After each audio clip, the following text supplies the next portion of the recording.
Hey there, everybody. It is Noelle Silver. I am so very excited to see you guys. I am going to spend the first 30 seconds or so first explaining where I am and what I'm doing, but also waiting to see if all of my streams are live because I am leveraging Restream and streaming to about, I don't know, 6 platforms. I think right now. I have friends everywhere, and I just wanted to make sure that they got a chance to hear my really cool news. Second, so hold on one second to think and check all at the same time. So super excited to be here, and welcome to 2022. Of course, I'm outside, so you'll hear some background noise. I apologize for that a little bit, but not really, because it is what it is. I'll tell you a funny story today. Happened. Oh my gosh. Funny story. I get in my car and I'm dropping off one of my children. As many of you know, I have four. And I drop off one of my kids. And the guy's like, see you for early release today because it's a holiday weekend. And I was like, oh, right. Early release. And what time is that? And he says, noon. So, and I have plans with my friends at noon anyway. So I am here in Miami, Florida, and I am sitting at a Starbucks near my son's school, so I'm not incredibly late to pick him up. I know as a child, I was always one of the last to get picked up, so I never want my kids to have that experience. So I won't take too much of your time, but welcome to Noelle's Notebook. It is a brand new launched series. I'm going to be every single week talking to you guys all about, or you all about what I am learning, what I have learned, and certainly what's brought me to my big news, which I'll announce in just a few minutes. So thank you so much for joining me. Hi, everybody. Thank you so much. So if you are catching this on the replay, go ahead and put replay in the chat. If you're catching it live, put live in the chat so I can say hi and see how you are doing. Of course, you'll see people in the background. So, and no products that you see other than maybe Starbucks is a product placement. So I wanted to let you know a couple things that I learned in 2021. So here is some good news. And I'm going to just keep an eye on the chat as well. So if you have any questions or any comments, please feel free to chime right in. I'm just going to make sure we're good. Hey, Leanne and Jim, what's up, Janice? Okay, cool. I see you guys. My friends are here. Thank you all so much. Okay, cool. So hopefully, and Tania. So many of my friends, thank you so much for chiming in and listening. Hopefully all is well. And it seems maybe to have frozen. So hopefully, let's see what's going on. Croatia. Wow, we've got so many people here. I'm going to refresh my screen and just make sure that we're still good. Hopefully you all don't mind. Oh, we're still good. Oh, that's a good idea. If we're still good and you can still hear me, you should give me a little thumbs up. That'll make sure that I know that we are still live and rocking. Oh, we're good. Okay. All right. So minute 3:39, we confirm that all systems are go. So I wanted to share with you all a few tips from 2021. One, of course, we are still in this crazy COVID situation. I have my portable mask, which comes with an N95 mask that goes underneath anyway, double masking if I can. But one thing that I wanted to share, well, I have three things that I want to talk to you about. One, lessons learned from 2021 is that I don't know, I guess I did a couple career changes. And one thing that I hear people say all the time is like, I'm not sure I want to move to a new company or change roles, especially if the situation they're in is not good for them, right? It's not healthy or it's toxic or it doesn't map with the way, like, align with your values. If that becomes true, a lot of people hesitate to leave because they're like, oh my gosh, I just got here, or I've only been in this company a few months. And granted, I have the luxury of having built a brand that precedes me many times, but I decided in 2019, actually, after the fiasco that was my exit from Microsoft, who I now know and continue to love as an MVP in AI, but in 2019, I realized I would not just stay at a company just to stay at a company, just to get a check mark or, I wanted to be very transparent and clear about my vision, my goals, what I was trying to do in this world, and go to a company that aligned with that. And so luckily in 2019, NPR was where I ended up heading and leading engineering there. Some of my friends here are listening, are from there. So thank you so much for tuning in. And I learned so much in that. But then I went on a bit of a journey, right? I started looking at companies and going, oh, maybe I could go into academia. And I wasn't scared to try, especially in the season of, and I think that's kind of what the Great Resignation is all about. Like, maybe we don't have to take bad treatment or maybe a leader who doesn't see our potential, right? Maybe we don't have to do that. And so last year, 6 months ago, I joined Red Hat. And I love Red Hat. I grew up at Red Hat. I started my career really at IBM, but then was at Red Hat for a few years. And it changed how I thought about everything, open source, technology, all of that. And so it was really, really cool. And I love the idea of open source technology, how it works, right? Community driven development, and then putting it into the hands of a company like Red Hat to harden it and make sure that it's ready for enterprise use. Like, it's such a good business model. So when I saw an opportunity to go back there and help lead the data and AI initiatives there, I was like, oh my gosh, I'm totally going. Now, I didn't really think about it, but it turned out, ironically, that IBM has acquired Red Hat and acquired Red Hat a few years ago. And so I'm now in two of the companies that started my career. And so I just all in, right? Started talking to my customers. Some of you are here, communicating to customers and just really having a good time doing what I know and love and talking about artificial intelligence, trustworthy AI, ethics, as you all know or may know, I am very excited about, but then also talking about the future, right? And what predictive businesses or predictive enterprises look like and how it's achievable for more people today. So I'm doing what I love, right? All is well. And then an opportunity comes within IBM, right? So it's kind of like a transfer. And that is where my big news is. So I wanted to share with you all, like, I got an opportunity, and it was just a whisper of a friend who came to me and said, I think you'd be great in this role. And sometimes people say that to us and we're like, there's no way I could do that, right? Many times we do that. Oh, there's no way I can take that role. Oh, I'm not ready for that. I just got here. I can't leave. I can't, we make excuses up in our mind, valid or not. Like, some are very valid reasons to not do it. But some are just us being scared or worried or having imposter syndrome, right? So someone planted a little seed in me and said, you should think about this. You should think about going and taking this opportunity. And so I did.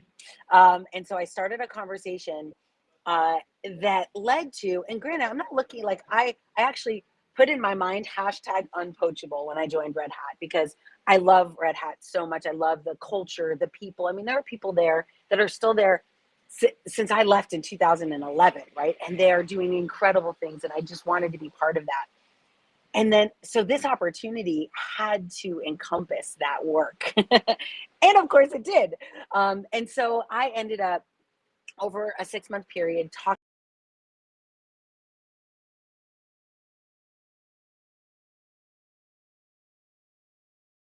For some of you, there's apparently Restream had a couple connection issues. So I don't know what platforms it was on. It just said one of your connections. So sorry if that is the case. But what I ended up doing is interviewing and researching and kind of going after this role. And after many, many, many conversations, I ended up getting an offer. And so today I am super excited to share with you. Are you ready? Some of you might know already, because I kind of let it out, I think, in a keynote last year. But I am IBM's newest AI executive. So I have joined the IBM Consulting Organization as an executive focused globally on making artificial intelligence real for customers, right? I have so many times talked about the dream of AI and the art of the possible.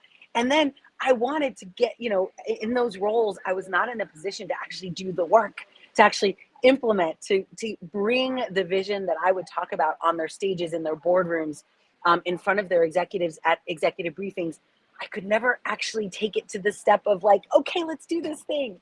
And so I recently, just earlier this year, accepted that offer and am now one of their executives. And I mean, I just want to share with you how many things came together on my list of things I wanted to do with my life in this opportunity. One, of course, I don't know if you know this, but there's a great organization called Reboot Representation. And they did a study of organizations and leadership, specifically in technology, and women, and specifically women of color, and where they sit and how we represent. And that representation was dismal. It was in the single digits, right? But in leadership, especially executive leadership, Latinas are less than 1%. It almost makes me cry.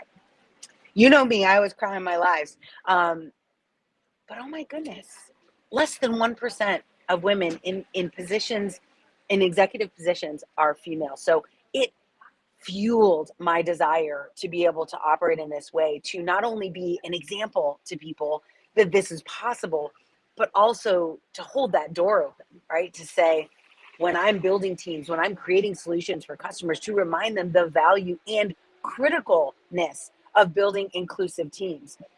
And that those inclusive teams need to represent the diverse culture of our world. And yes, it includes Latinas, it includes introverts, it includes, it's not just ethnic diversity, gender diversity, it's neurodiversity, right? It's making sure that you have an empathetic, understanding team that is thinking bigger than the intended outcome of the AI that you're building. And I'll talk a lot about that this year. But yeah, so needless to say, when that happened, I knew that I was taking on something. Of course it would be hard, and of course it would be bigger and better than anything I've ever done before, right? You all know me, like, level it up, go big or go home, or wait, go big or go bigger. So that's me. But the good news is, of course, it's close to my heart. This year I've also taken on a few board memberships. You guys will hear more about that. So I've taken on a leadership role on a couple of very critical boards in the same area of increasing and building inclusive engineering orgs globally. And of course, all of this while, I posted on Twitter the other day, like, I can have my cake and eat it too and make more cake. Right? And of course, I probably ate too much cake over the holidays, but I'm getting back to it. Don't you worry. Oh, okay. So side note for my friends out there, I did register to run the Disney Marathon this year. So if you all, I think there might be a few spots left if anyone wants to join me. But I am going to be running that. A few years ago, right before my fourth child was born, I ran 5 consecutive Disney Princess Half Marathons. And in that 5th year, they named me a perfect princess, which I don't know. I just kind of like. I think that's really cool. But I have done that. One of the other, so I mentioned I have a couple lessons. One is go to where your values are served, to where you can serve the most in the world, and don't be afraid. Like, do your due diligence, think carefully, make cognizant, mindful choices.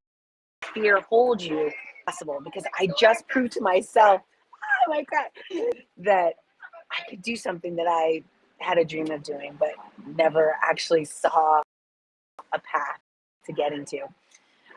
So is to set deadlines, but not really deadlines, to put yourself in a place of commitment that's really hard to get out of for something that you care about. So me getting in shape and, kind of resetting and rebooting from a physical perspective and fitness perspective, that's something I wanted to do. So what did I do? I found out the Disney Princess Half Marathon was coming up, and I'm like, oh my gosh, I can train. So if you want to follow my journey, you can find me on Instagram. I'll be doing stories about it every day, about what I'm doing to train and how I'm going to get prepared in 6 weeks before the race. But that's part of it, right? Set some kind of, something that makes it very hard for you to say no to that opportunity, right? Very hard for you to not do the thing you've committed to do for yourself. And then, lastly, of course, I have to go get my son, so I'm going to skedaddle. But lastly, I wanted to share, in 2021, I had a lot of different people in my life. I had a lot of different types of people, customers, colleagues, and and of course, I have to thank my manager at Red Hat, who really gave me the opportunity to take this role at IBM. He didn't have to. It was one of those internal move things that really required his input. And I just joined Red Hat, right? So it really required him to see my potential and act on it. And so many times I watch other people get promoted and hired on their potential, while I watch people like me, people of color, brown people, black people, they only get those same opportunities on performance, right? They say, you have to do the work first and then we'll give it to you. I don't see that same thing. And so having someone like Chuck, thank you so much. See my potential and give me the opportunity. Let me spread my wings so that I can go do this thing. I couldn't be more grateful. So the last thing I wanted to tell you about, some of the experiences over the last year was that there were some people, Chuck being one of them, that were very supportive, that were very empathetic, that were very kind. And I wanted to work really hard to do right by them, right, in my life, whether it's personal or professional. But there were other people that didn't. And there were people that were very I'll just say they didn't have that empathy of like, wow, you must be in a really tough spot having to deal with COVID and all of these different strains, having 4 kids at home, a high risk dad at home, a high risk son who has special needs, and managing all of that and continuing to do well in your career. And yeah, it's excruciatingly difficult at times. But it's even harder when the people you work with or the people that you confide in don't like cut you some slack, right? Are like, are just intolerant. And so I encourage you as part of my lesson, everyone. I not only, of course, felt like, man, could you not just look around and see my life is crazy and I'm doing the best I can? So realize that other people are probably in my same boat.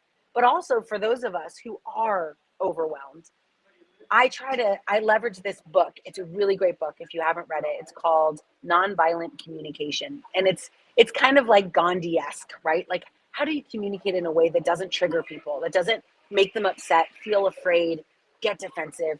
And it's an art, this kind of communication style. So I love that book. There's a workbook. I kind of work through things. But how do I say something to my child, for example, that doesn't make it sound like, because I told you so, right? Like that sounds like I actually care about the outcome and I want the best for them.